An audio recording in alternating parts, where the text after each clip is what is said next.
সৰুৰ পৰা ডাঙৰ হোৱালৈকে এতিয়ালৈকে যিমানখিনি জীৱনত এনেকুৱা দুখজনক খবৰ আহিছে সেইটোক যেনেকৈ কণ্ট্ৰল কৰিব পাৰিছিলোঁ, এইবাৰ নাজানো কিয় এই খবৰটোৱে মানে এনেকুৱা এটা ফিলিংছ দিছে, মানে কেনেকুৱা এটা অনুভৱ মানে বুজাব পৰা নাই। দিনটো ৰুমতে আছিলোঁ, ভাবিলোঁ এপাক ওলাই যাওঁ, মনটো অলপ মানে মনটো মানা নাই, ক'ত থাকোঁ ক'ত নাথাকোঁ সেই বুলি ওলাই আহিলোঁ। ওলাই আহি কিনে পৰিস্থিতি আৰু বেছি বেয়াহে হৈছে, মানে কাৰ ফালে চাম কাৰ ফালে নাচাম, মানে সকলোৰে চকুত চকু পানী, মানে চাৰিওফালে মানে এক বেলেগ পৰিৱেশ। মই বৰ্তমান উপস্থিত আছোঁ ৰাজগড়ৰ এয়া পৰিৱেশ, ৰাজগড়ৰ এইটো ৰাজগড় তিনিআলি, তাতে আমাৰ জুবিনদাৰ শ্ৰদ্ধাঞ্জলি অৰ্পণ কৰি আছে। মানে মই দেখি আচৰিত, এই একদম কণমানিৰ পৰা একদম বয়সস্থ আইতাকেইজনী মানেও ইয়াতে আহিছে। মই নাজানো মানে চকু কাৰো ফালে চাব নোৱাৰি, চবেই মানে কান্দি আছে। আৰু জুবিনদাৰ সেই ফটো কেইখনলৈকে চাই জাষ্ট কান্দি আছে। আৰু মানে লাইফত ফাৰ্ষ্ট টাইম এনেকুৱা এটা অনুভৱ হৈছে নহয়, এইটো আচৰিত। এই অনুভৱটো মানে অকল মোৰ বুলি নহয়, এই সমগ্ৰ অসমবাসীৰে এই অৱস্থা বৰ্তমান।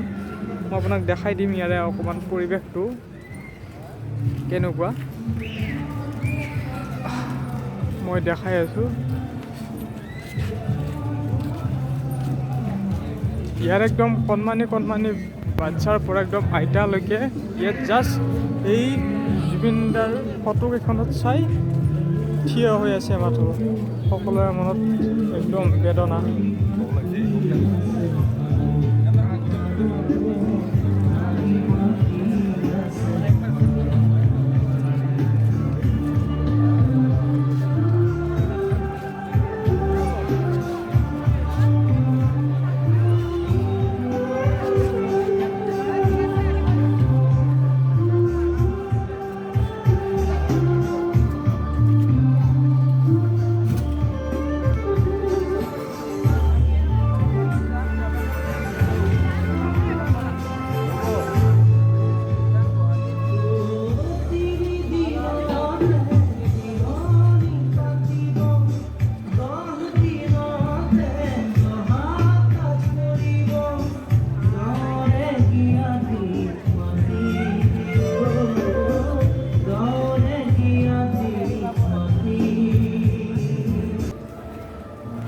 এক বুজাব নোৱাৰা অনুভৱ। এতিয়া গম পাইছোঁ যে তেওঁ এটা কেনেকুৱা ধৰণৰ মানুহ আছিল। তেওঁ আচলতে মানুহ বুলি কোৱাটো ভুল হ'ব, তেওঁ ভগৱান স্বৰূপ আছিলে। আজি সেয়েহে কণমানিৰ পৰা একদম বয়সস্থ আইতালৈকে সকলোৰে মনত দুখ। বহুত কম বয়সতে গ'ল মানুহজন।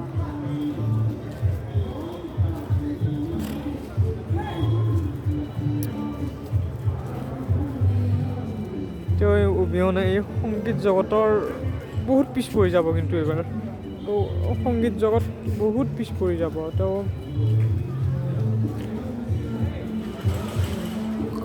আমি সকলোৱে তেওঁক জীয়াই ৰাখিব লাগিব। গতিকে কি ক'ম আৰু, ৰুমলৈ গৈ থাকোঁ আৰু মানে ক'তোৱে শান্তি পোৱা নাই ৰে বাপ। First time experience. সমগ্ৰ অসম আজি লকডাউনৰ নিচিনা হৈ গৈছে ৰে, লকডাউন।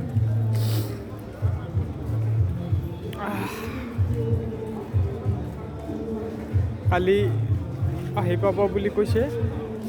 কালি তাতে যিহেতু জীয়াই থকা অৱস্থাত নোৱাৰিলোঁ যাব, তেওঁক লগ নাপালোঁ। শেষ মুহূৰ্তত